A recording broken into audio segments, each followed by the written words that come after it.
Nate. I'm Tom. And we are VIMTV, Velocities of Music, the best kept secret in music reviews. Today, we're going to review the newest release, the 7th album from Tegan and Sara, Heartthrob. This is the first album that Tegan and Sara have done in their 30s. That's something that actually, now I'm 20, almost 26 now. So that's something I get to start looking forward to. And this is their 7th album. 7th album. These girls are prolific and, needless to say, are very talented. We reviewed in 2009 their album. Help me out with the name, Tom. I'm Sainthood. There, you got it. You got it for a second too. Oh man, I just went back and listened to it too, just to get myself fresh for this review. But you know, we love that album. Yeah, I think we gave it like upper 80s. It was one of my favorites of the year. Yeah. Yeah, and so you know, there you saw Tegan and Sara doing really cool stuff with songwriting, making poppy-esque tracks that still had roots in rock and punk, and and their presentation was really what sold us on it. Just great songwriting, presented, produced well with great vocal melodies, which is really a staple for these two. They have great voices and really know how to write catchy vocal parts and present them well. Heartthrob takes that to a whole new level because the band, or these two, have totally shifted their sound towards a very much pop sound. This is, you know, it's dancey, it's electronic. It's what it is. There. And you know, other artists will like slowly get their Frightened Rabbit we reviewed earlier this evening, a few reviews ago. They've moved slowly over time. Tegan and Sara, like, nope. We're 30, let's do this.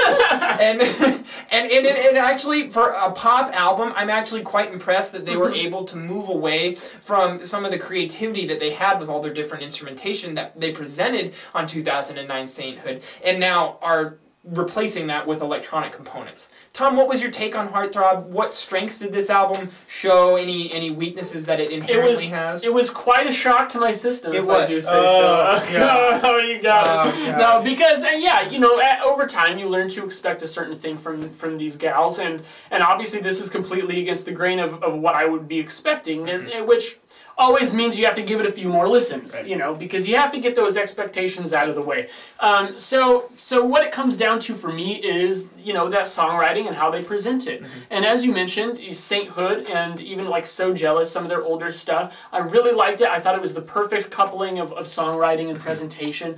And here, you know, both of those aspects come down a little bit for me, but not enough to completely ruin it. Now, I have to say, when it comes to that bubblegum, dance floor, electronic beat stuff, I hate it in general. It's like a gag reflex for me. I hear it and I just is that because of personal bias or more because of just lack of quality in the presentation? Well, I think it's a mixture of both. I think you're right, and part of it is I don't think there's anything inherently wrong with that production style, but I think it's safe to say that it's most commonly associated with songwriting that is also not very in-depth.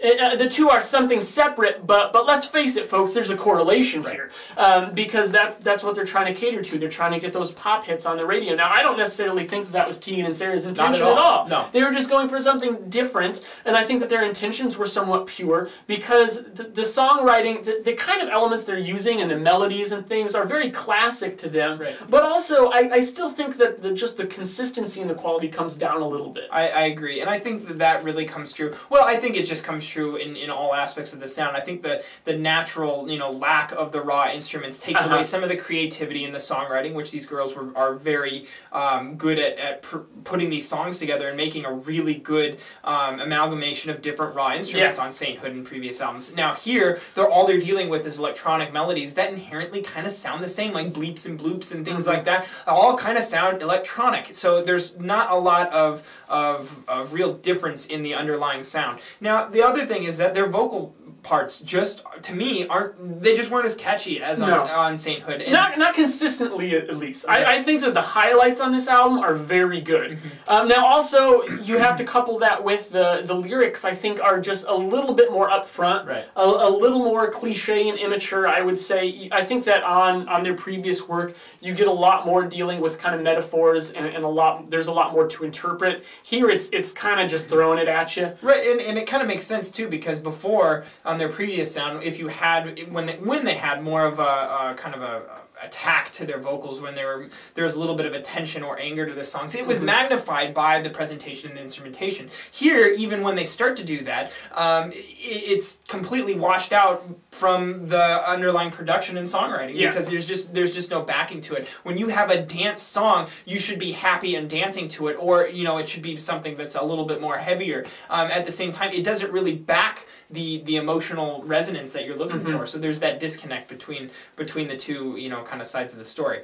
Personally, I felt like there were some tracks on this album that were clear standouts and other tracks that were kind of meh. Yeah, I totally agree. And that track displacement bothered me. Yeah. It really brought this down from an upper 70s to a lower 70s, which is where I kind of feel like I've ended up with this album. I still think that Tegan and Sara have just this brilliant ability to take melodies and put them together, and they just have great taste for constructing songs. And on top of it, their vocal parts are still good. Even though they're not as good as Sainthood, they're still really good in comparison to everything else that's out right now. These girls really do a great job at writing vocal parts. So I like it, but I'm not in love with it. I'm going to go 72 on this one. Oh my god, I was going to give it a 72.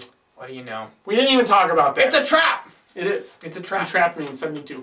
We're at 72. That's still a good score. It just shows that this album could have been better, but it's still a pretty solid album. Yeah. What did you guys think of Tegan and Sara's kind of big switch in sound with Heartthrob? Let us know at www.velocitiesandmusic.com or youtube.com/velocitiesandmusic. As always, follow us on Twitter, like us on Facebook, and join in our conversation that we want to have with you about music. And let us know what you want us to review in 2013, because we're pretty stoked for a big year in music. Got a lot of cool stuff coming out this year. I'm Jake. I'm Tom. And we are VIMTV, moving music critique forward.